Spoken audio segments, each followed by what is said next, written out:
Advocates helping migrants in Denver say the city literally can't take any more. The first day, we have 22 families that we don't know what to do. They're like, we don't know where to go. Next is On the Road tonight for the premiere of our documentary, Una Vida Nueva, following the journeys of migrants in Denver.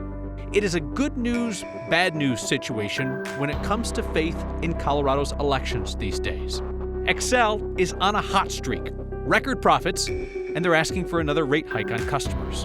All that tonight, live from Su Teatro in Denver on a special edition of Next. Denver's warm welcome for migrants appears to be at its limit. Advocates for immigrants are now telling the city that they can literally help no more. We are live this evening at Su Teatro on Santa Fe in Denver for the premiere of the 9 News documentary Una Vida Nueva on the migrant experience in Denver. We begin this evening with Mark Salinger on the city's plan to tell a number of migrant families and shelters that their time is up. This is where we are. This is where we are, so, it's not going to be easy. So, if there is one person who knows the challenges of 40,000 migrants arriving in Denver, it's Yoli Casas. It is going to be a huge challenge. Yoli is the head of Vive Wellness, leading the efforts by nonprofits to help people who've arrived here from the southern border. As the city of Denver prepares to resume discharging migrant families from shelters next Monday, she's still trying to figure out exactly how it'll be possible to keep them from becoming homeless. There's no more room. There's no more funding. Something has to be done, and to the point where I even requested myself that we close Denver. 150 people will be discharged from the shelters on Monday, and more will follow every day. Yoli says there are 743 families that currently need housing. Some of those could become homeless by Monday. The first day, we have 22 families that we don't know what to do. They're like, we don't know where to go. In November, the city paused discharging families from shelters. Now there's no money and no room. Yoli, one of the biggest advocates for migrants in the city, says it's time to stop letting more people come to Denver. Something's going to happen. It's going to collapse. If people keep coming and we still have people who don't even know what to do. It is unsustainable. It's unsustainable to continue spending at this rate. We know that. John Ewing is with Denver Human Services. When the city starts discharging families who've stayed in shelters for more than their allotted 42 days, the city will no longer guarantee housing. The city's message is also starting to change away from one of welcoming support. That's why we're constantly telling people you really may want to consider another city that has more to offer right now. Denver has already decided that February 5th means families will start being discharged from shelters.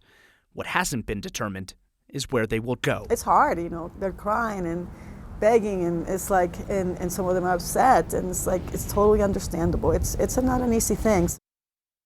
Yoli has a plea that she would like us to share. If anyone has an apartment, rental home, extra room, anything that they are able to rent to migrants, they are in desperate need.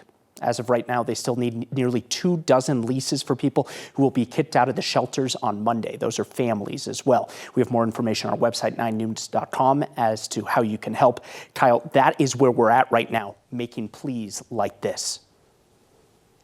Yeah, Mark, this feels like a turning point because Yoli Casas has really been the point person from the nonprofit side helping the migrants. And it's the first time we've heard her publicly say, we can't help any more people. The city must do something to stop the flow. Exactly. It feels like we are at an inflection point where we say there is just literally nothing more that we can do. We are out of space. We're out of money. And you even hear the spokesperson for the city saying this is unsustainable.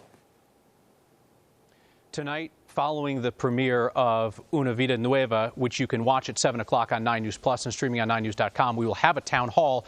2 of the participants will be Yoli Casas and Mayor Mike Johnston, and we'll discuss what she had to say. Mark Salinger, thank you. So Denver has been asking the Biden administration for any and all help with the migrant crisis, while at the same time, House Republicans have been launching an impeachment effort against Homeland Security Secretary Alejandro Mayorkas, an effort that might be stymied by a Colorado Republican. It's outgoing Congressman Ken Buck, who has been expressing concern for months that House Republicans don't have the grounds to impeach Mayorkas. They have said that he's guilty of high crimes and misdemeanors and breaching the public trust for not stopping record crossings at the southern border. This is Congressman Buck on that idea in November. Secretary Mayorkas has not committed an impeachable offense. I disagree strongly with how he's handling the border. I think the border is porous. I think it's a threat to this country. But it's not a high crime or misdemeanor. It's not treason. It's not bribery. It's not the crimes, the issues that our founders set forth in the Constitution, and it's wrong.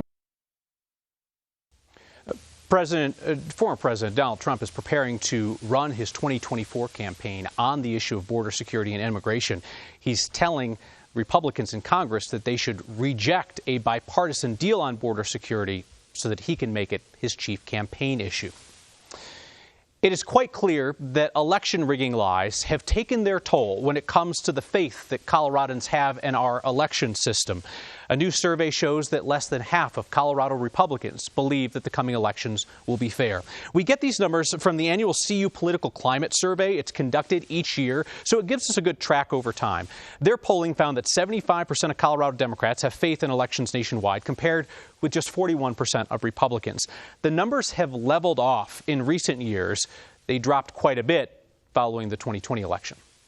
This is just something that's become in some ways a characteristic of our partisan politics. And you really see that in the way that these numbers break down. Trump has been, basically kind of making kind of, a repeated series of, kind of claims about the 2020 election since we were in it, and then since the immediate aftermath of it. And it's never really stopped. So this starts to become almost baked into the cake.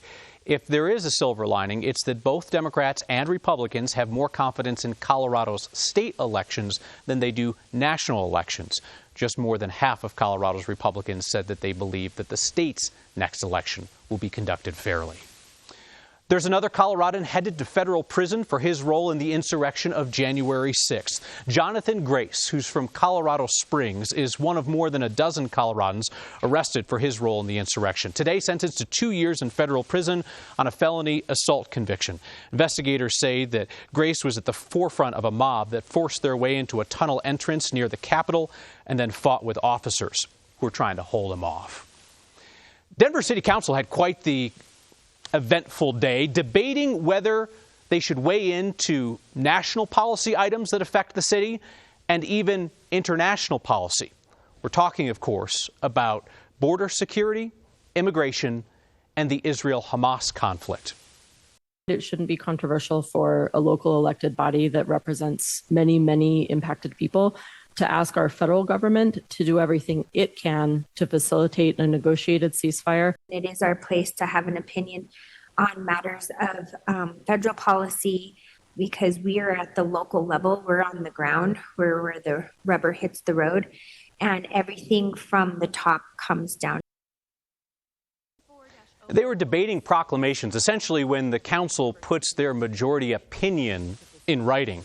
In one of those proclamations, leftist members of council are calling on Congress to demand an immediate ceasefire in the Israel-Hamas conflict.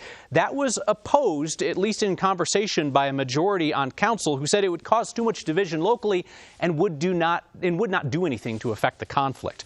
City Council was also divided over a proclamation supporting expedited work authorizations for asylum seekers living in Denver. For that to actually happen, it would require a change in federal law at a time when Republicans are blocking congressional action, and the Biden administration is cautious to use its own authority on the issue. Nothing today was finalized. They'll take full council votes in the future. So the city of Denver is not going to have to pay Adams County $33 million for noise. The noise that comes out of DIA. The Colorado Supreme Court just weighed in on the long-running dispute between the city and its neighbor. This dates back to the agreement that was first established when DIA was opened in 1995. The deal was that Denver would reduce noise levels, and then they would pay Adams County for any violations over the limit. Just one problem. Adams County said that Denver was using a noise modeling system that undercounted violations compared to what they wanted, which was a noise monitoring system. Essentially, in this new ruling, the state Supreme Court justices said that Adams County knew about this problem long ago and lost their opportunity to sue over it.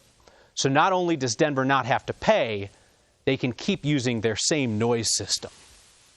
What a time to be an XL customer. They're recording record profits. They're asking to increase your rates again.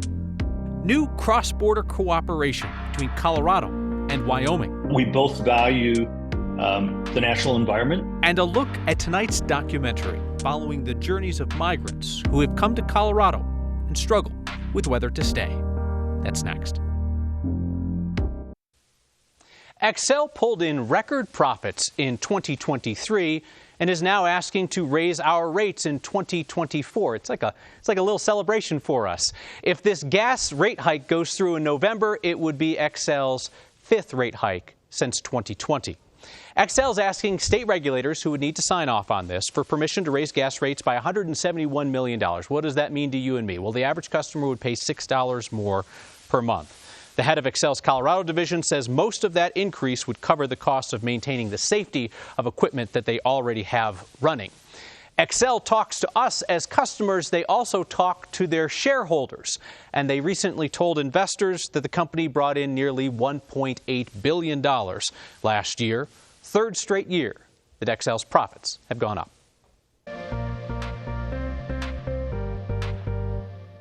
Another beautiful day under the influence of high pressure, sunshine, and 60s, 20 degrees above average for many areas. But off to the west is a Pacific storm that promises to change things for us by the weekend.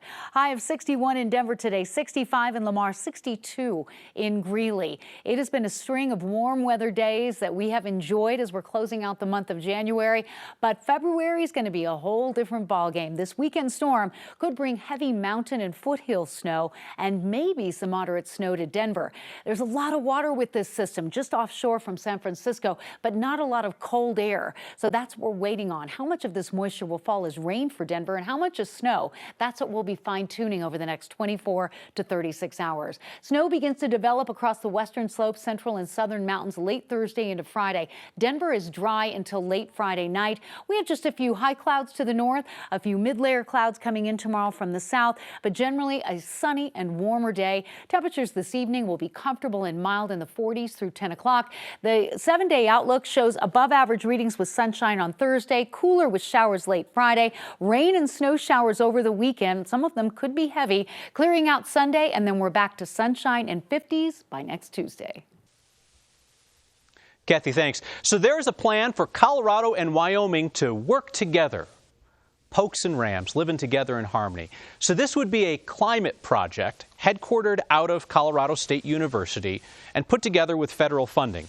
The Colorado-Wyoming Resilience Engine is designed to put together climate-friendly projects and to develop partnerships around the region.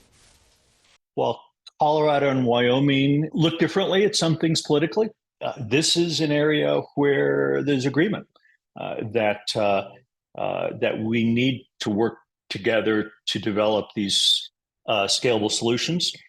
We both value the natural environment, and I think this is an area where we have really found common ground on creating scalable solutions.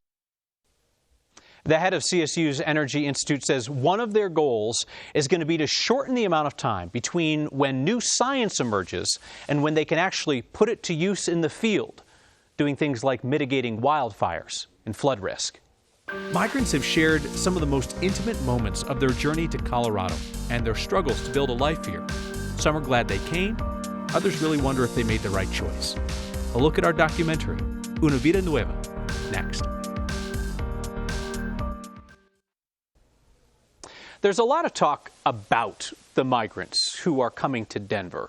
Essential, though, in this conversation is hearing from those migrants. Some of the latest talk about them today actually came from the world's richest man, billionaire Elon Musk, who stoked his far-right following on social media by posting a video of a migrant camp in Denver with the all-caps caption, "Get out of cities now." A year ago, our Angeline McCall set out to hear from the migrants themselves, in their own words, to document their journey from the border here, their reflections, their feelings on the trip of a lifetime. And that is our documentary, Una Vida Nueva, which is premiering here tonight at Su Teatro, and you can watch it at home on 9 News Plus or on 9news.com at 7 o'clock. Yeah, and like you mentioned, Kyle, there's a lot of talk about migrants, a lot of talk about policies, for instance, but this documentary is really about the people who made it here to Denver from the border, who were on months-long journey, and a lot of people don't have the opportunity to talk with or meet with migrants one-on-one, and so we hope that this documentary does that for you. Here's one segment of it.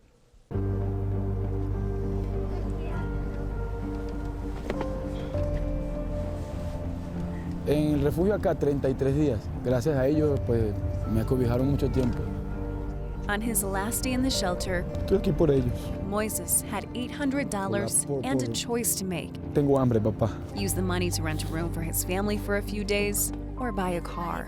Yo nunca pensé dormir en un carro. Vivir en un carro nunca pasó por mi mente. Siempre pensé pues en una casa, llego, trabajo, me arriendo, pero el trabajo no ha sido difícil, no ha sido fácil.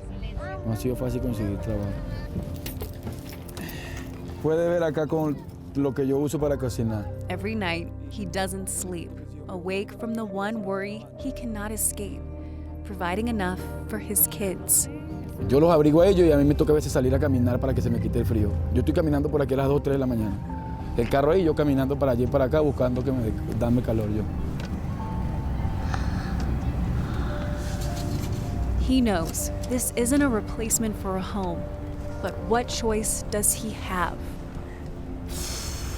Imagínense, para mí es difícil, pero me toca luchar por mi familia. Difícil, difícil. Pero creemos en un Dios.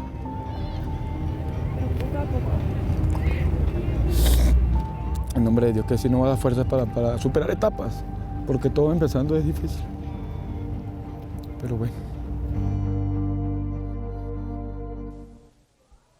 So that is a really tough segment to watch, right? Seeing a father living in his car with his kids. But, you know, this journey of this documentary takes people through a lot of highs too, you know, and as many lows, but it really shows the successes and also the struggles of people who are in their resettlement journey, right? And it's not an easy 1, 2, 3. It is a hard journey to get there, not just from the border, but also once you're finally in the city that you plan to call home. Yeah, and one other thing that's so striking in the documentary Una Vida Nueva, which is tonight, 7 o'clock on 9 News Plus, is how many parents are saying, I'm doing it for my kids.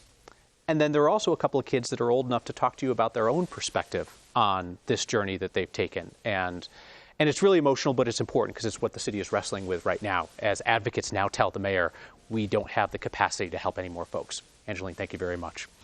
We're back with some closing thoughts from Su Teatro on Santa Fe. Next. You always get the final word on Next, whether we're at home or on the road. Peggy writes in tonight to say, do you find it odd when Colorado, specifically Denver, says we can't do this anymore, meaning helping immigrants? Peggy writes, are we a sanctuary city or not? It's interesting, Peggy, because so many people who use that term in a pejorative way. You clearly are not, but that's the question that we will be asking Mayor Mike Johnston when he joins us for the town hall following tonight's documentary. When can Denver's hospitality no longer extend to new folks coming into town? And could Denver shut off the flow of migrants if it wanted? Una Vida Nueva premieres at 9 o'clock tonight, streaming on 9 News Plus and on 9news.com. And then you'll see the town hall, same place, following immediately after. See you next time.